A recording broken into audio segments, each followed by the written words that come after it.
நாயகம் கிரியேஷன் நேயர்கள் அனைவருக்கும் என் அன்பான வணக்கங்கள். இப்போ போன எபிசோடில் நான் என்ன சொல்லியிருந்தேன், எப்போ மனிதன் ஜாதியாலும் மதத்தாலையும் பிரிய ஆரம்பித்தானோ அப்பதான் நிறைய இடியாப்ப சிக்கல்கள் வந்தது.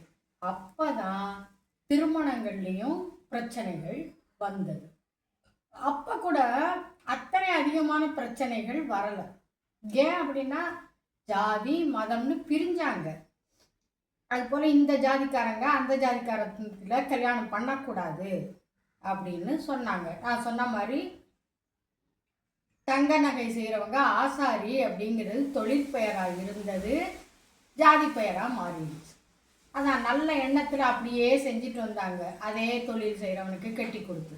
ஆனால் அது ஒரு கட்டத்தில் பல நூற்றாண்டுகளுக்கு பிறகு என்ன ஆயிடுச்சு, அது ஜாதி பெயர் ஆயிடுச்சு. அந்த ஜாதியிலேயே தான் கட்டி கொடுக்கணும், அதாவது இதே தொழில் செய்பவனுக்கு கட்டி கொடுக்கணுங்கிற எண்ணம் போய் இந்த ஜாதிக்காரன் அதே பெயர் ஜாதி ஆயிடுச்சு. இந்த ஜாதிக்காரனுக்கு தான் கட்டி கொடுக்கணும்.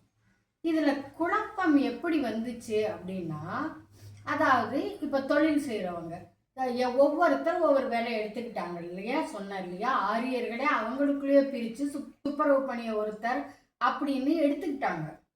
அப்போ பல நூற்றாண்டுகள் ஆகும்போது சிலர், அதாவது துப்புரவு பணியாளர்கள் அரண்மனையை சுத்தம் செய்யாட்டா அரண்மனை எப்படி இருக்கும், அப்போ துப்புரவு தொழிலாளர்கள் எத்தனை முக்கியம் அப்படிங்கிறத மனுஷங்க மனசுல வெறியும் ஜாதி வெறியும், நான் பெரியவன் நீ பெரியவன் என காட்ட விட்டு வந்துட்டாங்களே.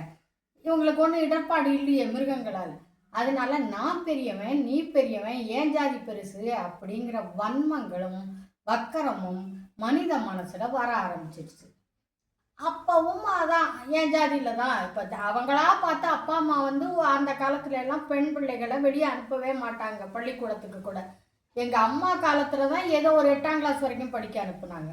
அதாவது ஆங்கிலேயர்கள் வந்த பிறகுதான் பொதுவான கல்வி திட்டங்கள், பள்ளிக்கூடங்கள், கல்லூரிகள் அப்படிலாம் திறக்கும் பொழுதுதான் எல்லாருமே படிக்க ஆரம்பிச்சாங்க. அப்ப கூட பெண்கள் ரொம்ப கம்மி தான். இந்தியாவை பொறுத்த வரைக்கும் பெண்கள் படிப்புக்கு அனுப்புறதுங்கிறது ரொம்ப கம்மி தான் எங்க அம்மா காலம் வரைக்கும். ஸோ வீட்டுக்குள்ளேயே வச்சிருந்து தன் தொழில் செய்பவன் அப்படிங்கிறத என் ஜாதி அப்படின்னு சொல்லி கட்டி கொடுத்தாங்க. அப்படி போயிட்டு இருந்தது. அப்போ கூட எங்கள் அம்மா காலத்தில் ஒரு விஷயம் சொல்லுவாங்க, என்ன அப்படின்னா, அதாவது தங்க நகை செய்கிறவங்களுக்கு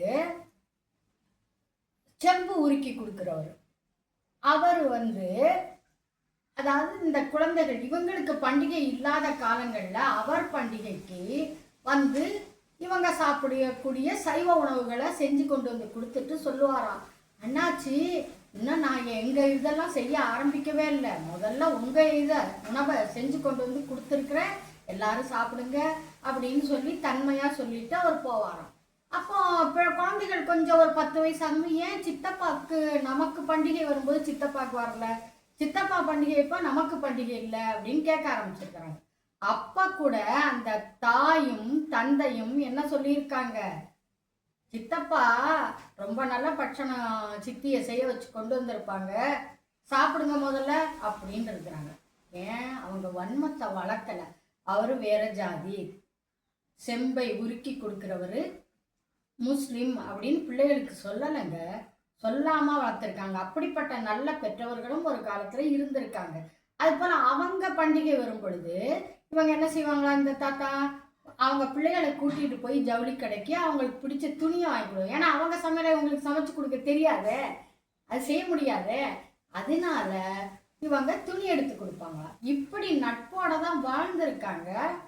ஆனா இந்த ஜாதி வெறி அதுவும் எனக்கு தெரிஞ்சு இப்போ ரொம்ப வெறி ஆயிடுச்சு.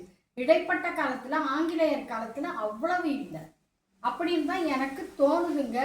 இப்போதான் ரொம்ப வெறி, ஜாதி வெறியில் ரொம்ப எல்லாருமே ஆடுறாங்க. அப்போ உயர்ந்த ஜாதின்னு சொன்னாங்க, தாழ்ந்த ஜாதின்னு சொன்னாங்க, ஆனால் வெறுக்கலை.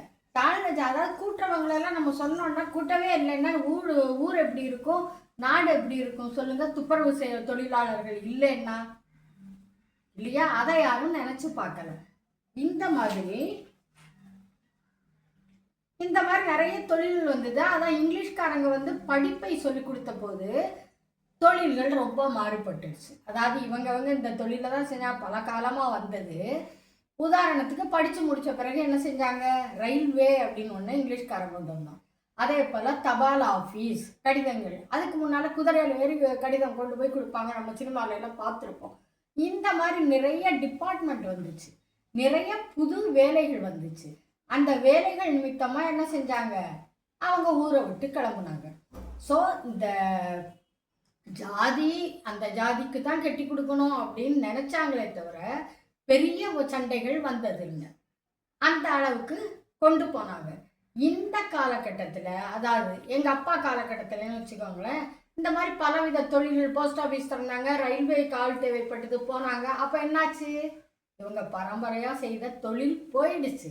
அந்த தொழிலே போன பிறகு அந்த ஜாதி பெயர் என்னத்துக்குங்க, எதுக்கு, எனக்கு புரியலை எதுக்கு அப்படின்னு.